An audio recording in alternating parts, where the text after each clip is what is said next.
Welcome to Learn English Perfectly, the podcast. And don't forget to like, share, and subscribe the channel.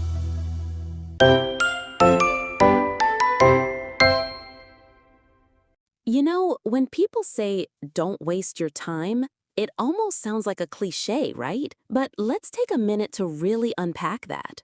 What is wasting time, actually? It's not just scrolling through Instagram for an hour. It's not just binge watching Netflix on a Sunday. It's deeper than that. Wasting time is living a life that's not aligned with who you truly are. It's saying yes when you mean no. It's waking up each morning dreading the day ahead, but doing nothing to change it. It's telling yourself, I'll do it tomorrow, every single day. Let me tell you a story. I had a friend named Arya.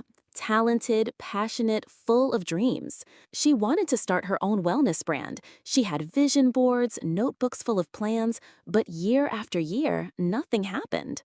Why? Because she was waiting for the right time, waiting to feel ready, waiting for permission that no one was going to give her. Years passed, her spark dimmed, and the scariest part? She didn't even realize time was slipping away because she was busy doing a job she didn't love, busy pleasing people, busy being everything but who she wanted to be.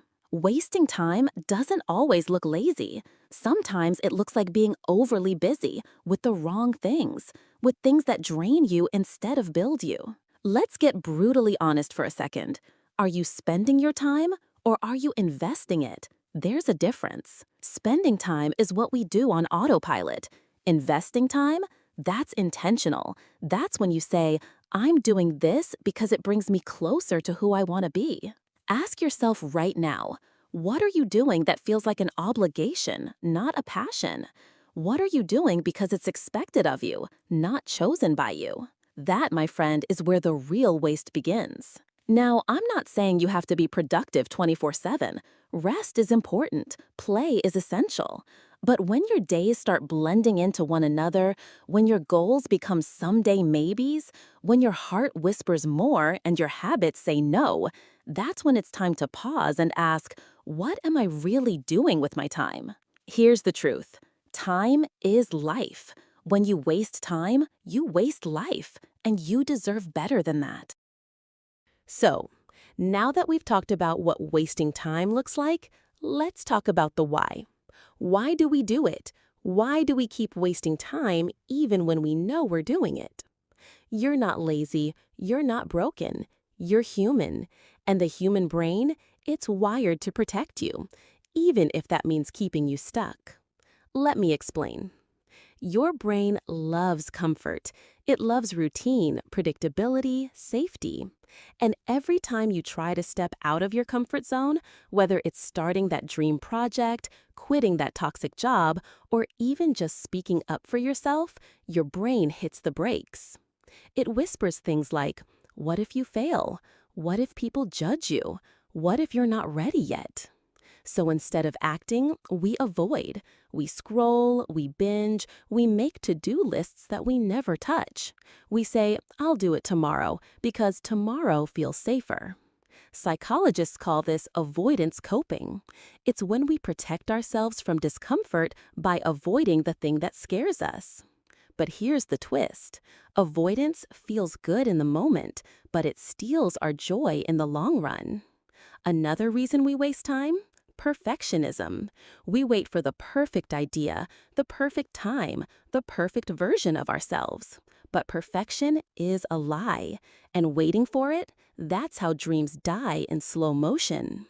We also waste time because of fear of failure. Maybe someone once told you you're not good enough. Maybe you failed once and it crushed your confidence. So now you delay, not because you don't care, but because you care so much it terrifies you. Listen to me, you're not alone. We've all been there. Even I've been there. There were moments I sat on this podcast idea for months. I told myself I wasn't ready. I told myself nobody would listen. But the truth? I was scared.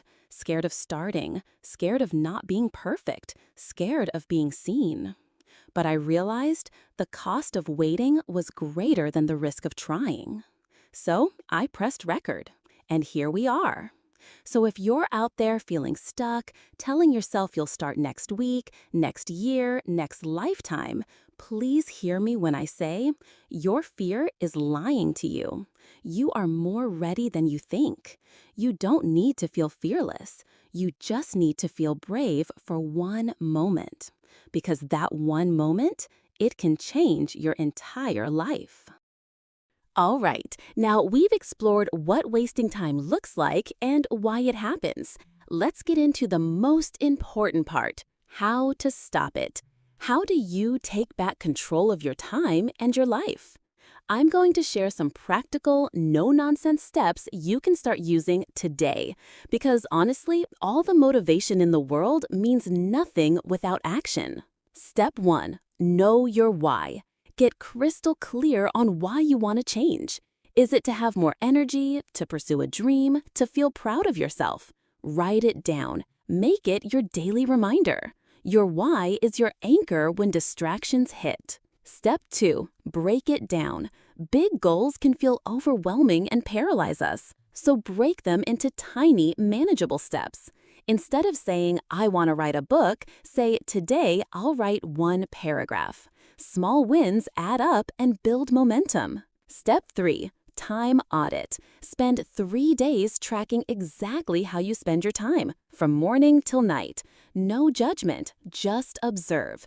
You'll be shocked where your minutes go. Then decide which activities bring you closer to your why and which don't. Step 4. Create boundaries. Set clear boundaries with technology, people, and your environment. That might mean no phone during meals or saying no to things that drain you. Protect your time like it's gold, because it is. Step 5. Use the 2-minute rule.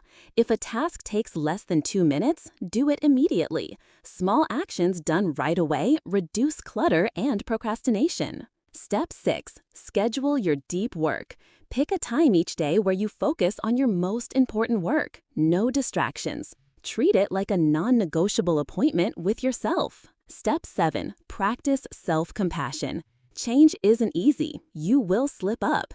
Instead of beating yourself up, remind yourself, I'm learning, I'm growing, I'm trying.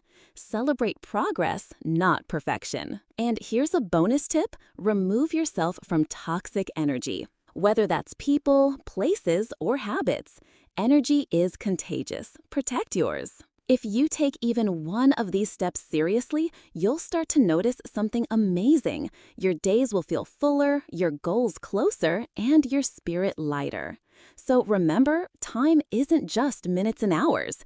It's your life, and the best time to invest in it is now. What small step will you take today? Let me know, because I'm cheering for you. You know, sometimes the most powerful stories are the quiet ones, the ones that don't make headlines but stay with you, because they're real, because they feel just like you. Let me tell you about Nina. Nina was 28, working a job she didn't hate but didn't love either.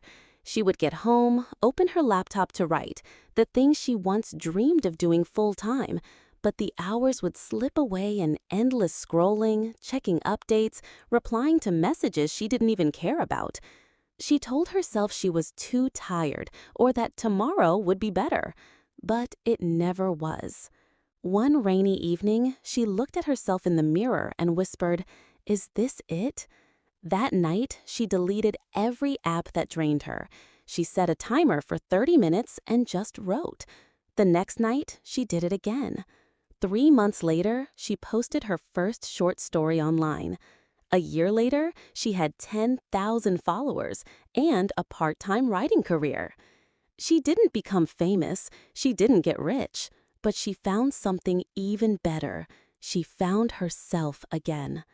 Or take Arun, a 42-year-old father of 2. Every evening, he'd sit on the couch, telling himself he needed a break. But deep down, he knew he was hiding, from the business he wanted to start, from the dream he buried under bills and routine. One day, his daughter asked, "Daddy, what do you want to be when you grow up?" It hit him. That night, he turned off the TV, picked up a notebook, and mapped out his first business idea. He worked on it after the kids went to bed. 2 years later, he opened his small shop. Now his daughter helps him every weekend. And every time she smiles at the door, he knows he made the right choice. Why am I telling you this? Because these aren't stories of luck. They're stories of choice. Moments when people said, no more. No more numbing. No more hiding. No more wasting. And that moment, it's available to you too, right now. The truth is, no one is coming to rescue your time. No one will live your dream for you. But you can take it back, one small choice at a time.